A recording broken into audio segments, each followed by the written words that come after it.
Hola, esto es Reporte de la Noche y vamos a platicar de algo que les adelantaba ayer sobre esta encuesta nacional que analiza el ingreso de los hogares. ¿Cómo estamos hoy? O más bien, pues el corte es 2022, frente al 2020, frente al 18, frente al 16, frente a años anteriores. ¿Cómo estamos? ¿Estamos mejor? ¿Estamos peor? Se cruzó una pandemia. ¿Eso qué significa? Las familias mexicanas, lo que ganan, ¿les da para más o les da para menos? Saludo a Alejandro García Medina, economista, que está con nosotros esta noche. ¿Cómo estás, Alex? Buenas noches, Juan Pablo. Bueno, pues te diste la tarea, yo también, sí, pero seguramente no tan a profundidad como tú, de meternos en el análisis de esta llamada ENIG, así H al final. Así es. Y que, bueno, muestra datos muy interesantes que en la lógica de, pues, del gobierno, pues, hay datos que presumir, pero también hay la lógica, sí, de analistas y también de opositores que dicen, bueno, no todo es celebración, hay retos, hay problemas, incluso hay retrocesos, se dice, ¿no? Entonces, bueno, ¿qué encontramos así, digamos, lo más importante? Arrancamos con eso, Alex. Claro que sí, bueno, es como bien decías, la encuesta nacional de ingreso y gasto de los hogares. Esta encuesta se hace cada 2 años. Entonces, pues hablamos de que ahorita podemos comparar 2016, 2018, ¿no? Sí. 2020 y 2022. ¿Y por qué hablamos del 2016? Porque pues hay que recordar que 16, 17 y 18, pues todavía estamos hablando de la administración de Enrique Peña Nieto. Ya después lo que viene siendo 2020 y 2022, pues es la administración del presidente Andrés Manuel, y va a venir la ENIG 2024, en donde ya podremos ver, digamos, que todo, cómo se fue desenvolviendo todas las políticas públicas, en específico con respecto al tema de la desigualdad y la pobreza. Claro, por ahí uno de los datos que se ha presumido, y si te parece, por ahí, Eymar, tenemos un video del presidente López Obrador, que es, te doy la F1, donde el presidente pues celebra, dice que está muy contento, que se siente como pavo real, porque se presume un dato en particular, que es de 2020 a 2022, creció el ingreso en general de todos los mexicanos, sí, de todos los hogares mexicanos, creció 11%. Es una locura, estamos hablando de más del 5%, digamos, sí, anual, ¿no? En ese sentido. Entonces, vamos a escuchar parte de lo que dice el mandatario federal. Perfecto. Vamos. Nuestra estrategia de atender a todos, de escuchar a todos, pero darle preferencia a los pobres, porque hemos logrado reducir la pobreza. Me llena de orgullo y de satisfacción. Lo de ayer es probar de cómo han mejorado los ingresos de la mayoría de los mexicanos a pesar de la pandemia. Estoy muy contento como pavo real. Pues es lo que dice, digo, también en la manera muy coloquial de decir las cosas del presidente. Dice, de 2020 a 2022, la economía de los hogares creció 11%. Sí. Mira, definitivamente hay aciertos y hay cosas que, o sea, es muy interesante y se entiende, digamos, esta expresión de estar contentos, porque al final de cuentas, uno de los grandes indicadores para cualquier mandatario es ver que el ingreso de su población pues va aumentando, ¿no? Entonces me parece que eso es algo bastante importante, pero claro que que no es un asunto terminado, ni mucho menos, es decir, no podemos decir que ya no hay desigualdad en México, que no se vive, que no hay bastante parte de la población en la pobreza. ¿Sí? Y ahí es donde entonces es importante ir poniendo como los puntos sobre las IES. Pero para darle a la gente un poco más de datos, de información, en la ENIG 2016 el ingreso promedio ¿sí? trimestral era de 63,565 pesos, que viene siendo esto alrededor de 20,000 pesos mensuales, lo que en promedio en el 2016 ganaban los mexicanos.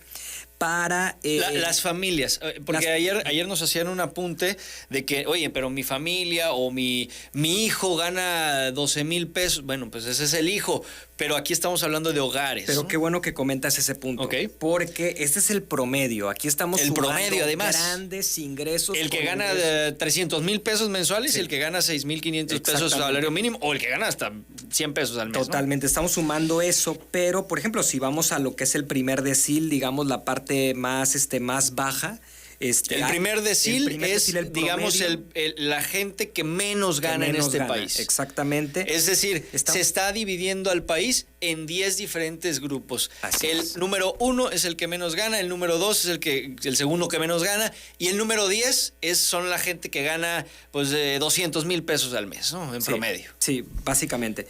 Y pero entonces, en la ENIC del 2016, estas personas ganaban 11,141 pesos al mes, lo cual se traduciría a 3,700 pesos mensuales.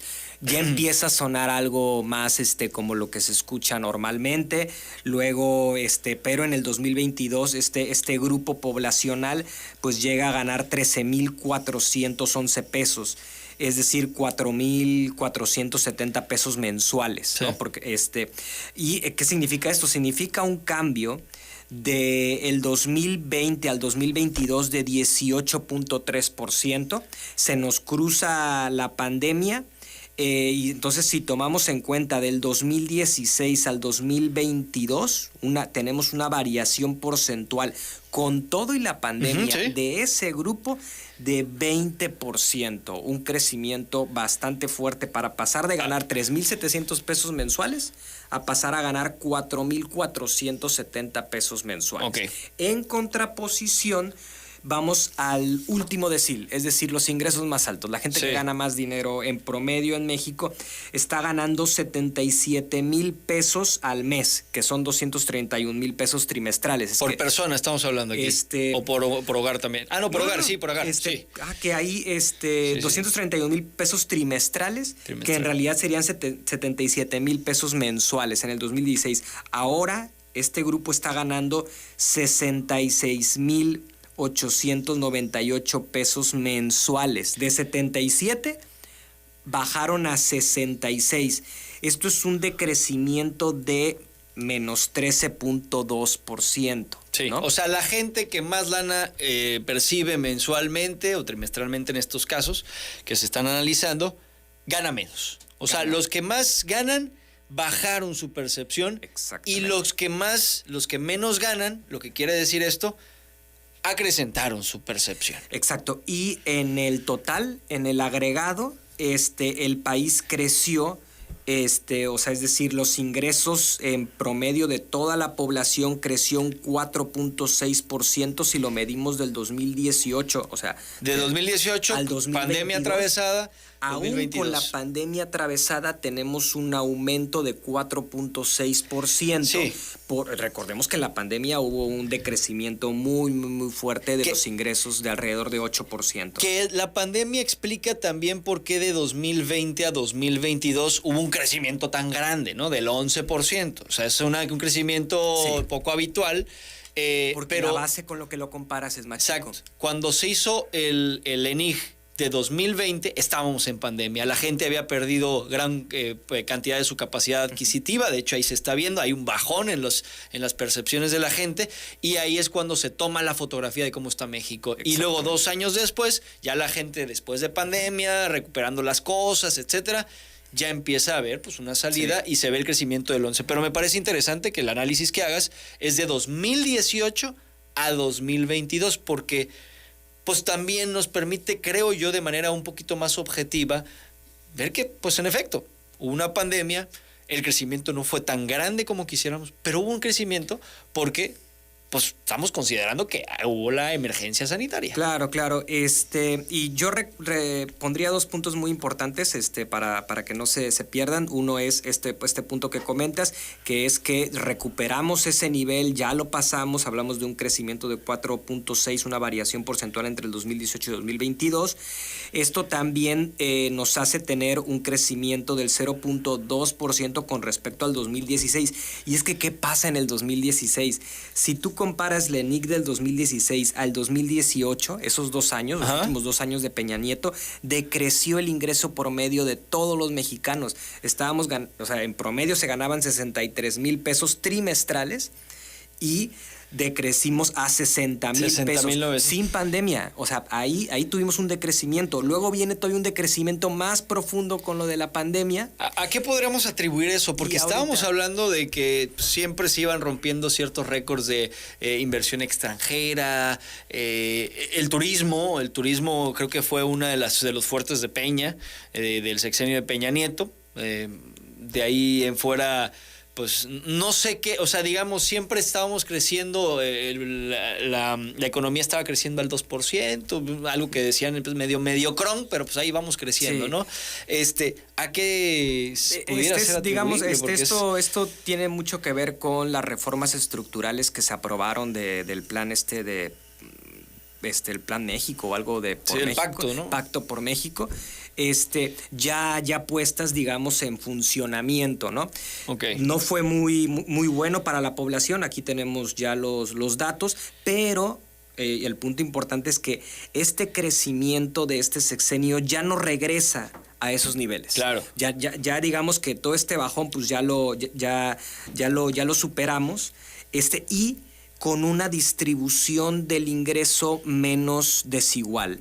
Queda todavía mucho por luchar para el tema de la desigualdad, pero hay una mejora y yo ahí sí diría que es una mejora sustancial en la parte de los ingresos o es un romper una tendencia, porque veníamos de una tendencia de cada vez más desigualdad, una distribución claro. del ingreso más desigual y ahora vemos una ruptura de esa tendencia sí. hacia mayor igualdad. De hecho, el coeficiente de Gini mejoró alrededor de 1%, que el coeficiente de Gini es lo que se utiliza para medir la desigualdad en los países. Entonces México ya se está colocando, falta mucho, pero está rompiendo esa tendencia de desigualdad. Ahora, Alex, bueno, ahorita entramos, nada más reflexiono sobre esto que dices y entramos al tema de los programas sociales, que me parece que es central en lo que estás diciendo. No queremos que en el país los que más ganan menos. Yo creo que podemos estar de acuerdo. No es que ganen menos los que ganan más, sino que los que ganan menos ganen más. O sea, la gente más pobre pueda seguir ganando, pueda acrecentar lo que gana, pueda emparejarse a los que están más arriba y los de arriba pues que sigan ganando bien y que incrementen incluso sus ingresos, ¿no? Obviamente atendiendo, como dicen, primero los pobres, ¿no? Y en ese sentido están los programas sociales, pero hay algo interesante que sale de esta ENIG, esta encuesta del INEGI, que aproximadamente el 65% del ingreso de los hogares está en cuestiones como el trabajo. Así es. Pero el 17% está en transferencias, que van pensiones, que van remesas, que eso es importantísimo, sobre todo en los últimos años, y el tercero, los programas sociales. Pero hay por ahí unas reflexiones que, por ejemplo, rescato de Viridiana Ríos hace algunos meses, que hoy, el día de ayer, Paula Sofía Vázquez, me parece, lo retoma, que es que hay mucho dinero para programas sociales, pero no está llegando a los más pobres. O sea, está llegando estos apoyos gubernamentales a clases medias y clases bajas urbanas, pero no a clases bajas rurales, que son las que finalmente pues están viviendo, digamos, las peores condiciones en temas de salud, en temas de alimentación, nutrición y todo esto. Entonces, ¿qué tanto están sirviendo los programas sociales finalmente para atender a las personas del decil más bajo? No, totalmente. Primero, antes de entrar a eso, nada más para que no se pase, ya haciendo el zoom a Tabasco. Sí. En Tabasco, de lo que es si comparamos 2020 a 2022, y también 2018 a 2022, todos los deciles crecieron. Okay. En Tabasco se ve un crecimiento del ingreso de todos los deciles. Obviamente siempre hay casos particulares, ¿no? Eso no significa que todas las personas ganen más, claro, pero en promedio todos los ingresos están creciendo. Y ahora cuando vamos a los programas, sociales, aquí hay algo bien importante. Primero, viendo los datos, es cierto, en el sexenio de Peña Nieto, al final, el 73% de las personas de los hogares en pobreza extrema tenían al menos un programa social. De pobreza extrema. De los programas de extrema. Ajá, de gente de pobreza extrema. Actualmente ese porcentaje es de alrededor del 60%. O sea, 62%. Ese dato es revelador. Porque sí, baja la cobertura de la cantidad de hogares que están ubicados en pobreza extrema. Que va en contrasentido de las intenciones del presidente. Él quisiera, sobre todo, que llegaran a esos lugares, siento yo, ¿no? Sí, y ahí es en donde hay puntos por atender, pero antes de entrar a esos puntos por atender, ya cuando hablamos, digamos, de los ingresos altos y los más altos, por ejemplo, hablamos que para la gente, o sea, para los más altos, el 16% de los hogares con ingresos más altos en México reciben transferencias de parte de los programas sociales del gobierno. Vale. Pero antes recibían solamente el 4% de los hogares. O sea, pasó del 4 al 16. Y es algo que, pues, no quisiéramos. En principio. La gente que está viviendo con capacidad adquisitiva, con dinero, pues, de manera holgada, está recibiendo más que antes estos programas sociales. Sí, más que antes. El porcentaje de hogares que, digamos, una cosa es cuánto dinero reciben los hogares, sí, y otra cosa es el porcentaje de los hogares que reciben dinero. Eso es lo que está creciendo. Siempre, bueno, se escucha mucho de, XY persona que no lo necesita fue y tiene su tarjeta de pensión lo del bienestar. En la parte de los ingresos de pobreza, la parte no pobreza extrema, sino pobreza, ahí sí es una cifra histórica, 42% de los hogares están atendidos en los programas sociales. Y en la parte de ingreso medio, el 28% de esos hogares están atendidos. Ahí sí se le gana, digamos, a los otros sexenios. Entonces, el problema lo tenemos en los ingresos más altos y lo tenemos en la pobreza extrema. Es el reto que tiene este gobierno. Bueno, y el próximo gobierno seguramente, ¿no? Ahora, ¿por qué es esto? Esto es un tema en gran medida de diseño. Los programas sociales del gobierno de México son programas universales. Claro. ¿Qué significa eso, que sean universales? Que tú no le puedes negar, una vez que tú ya cumples, que tienes 65 años, que cumples las entradas a ciertos programas, como becas, distintos tipos de apoyos, no importa de qué ingreso tengas, no hay un estudio socioeconómico, tú vas, lo solicitas y te dan ese apoyo, te transfieren. No hay dos tipos de formas de hacer esto. Uno es de forma universal y otro es focalizado. Todos tienen sus pros y sus contras. Eso es muy importante que la población lo tenga muy, muy pendiente. ¿Cuál es el contra de los programas universales? Pues que se te puede colar gente que no lo necesite realmente. Ese es un contra muy, muy, muy fuerte. El otro contra tiene que ver con este tema de pobreza extrema. Hay gente que es tan pobre que no está siendo contactada por las autoridades. Es decir, no está llegando. No tiene el acceso al conocimiento financiero para ir a un cajero. Exactamente. Ahora, ¿cuáles son las bondades? Y eso es muy importante, de los programas universales, de esta forma de dar los recursos. La parte del clientelismo electoral. Mucho se dice, oye, es que estos programas son clientelares electoralmente. Bueno, tan no son clientelares electoralmente, por poner un caso, que hasta Santiago Krill podría llegar, pedir su apoyo, cualquier persona, Fox. panista, Fox mismo puede llegar, pedir su apoyo y se le va a dar su apoyo. Sí. No importa la afiliación política de XY persona. Eso reduce sustancialmente visos de corrupción y visos de programas clientelares. ¿Qué sucede con los programas focalizados? Pueden ser mucho mejores en cuanto, pues justamente focalizar el apoyo, no dejar que se te meta gente que no, pero en esa ambición de no dejar que se meta gente que no debería recibir el apoyo, se presta luego a prácticas de corrupción o a prácticas de clientelismo. Por ejemplo, uno de las prácticas muy comunes era, te voy a dar el apoyo, pero tienes que venir a firmar, tienes que tener una plática, tienes que hacer XY actividad para que te puedas seguir manteniendo en esta base. Ahora, que eso podría seguir habiéndolo aún siendo universal, engañando a la gente, pero bueno, es más difícil de que ocurra, ¿no? Exactamente. Entonces, de acuerdo, Alex, ¿algún otro dato así final para que nos despidamos? Porque yo tengo aquí uno que lo podríamos hacer de sociólogos y es en qué está gastando la gente su dinero. Vamos a entrar a ese dato. Órale, porque muchos, lo que nos demuestra la ENIG es que la gente, se habla mucho de que los programas sociales, ¿en qué se lo gasta la gente? Y seguramente se lo está gastando en vicios, se lo está gastando en el alcohol, el prejuicio es en el tabaco, estar borrachos y drogas y bueno. ¿Qué hizo la economista Viridiana Ríos justamente como para decir, bueno, vamos a ver pues, la realidad de ese tema? Agarró básicamente a familias que tienen ciertas características que las hacen proclives o que sí pueden recibir los apoyos del gobierno.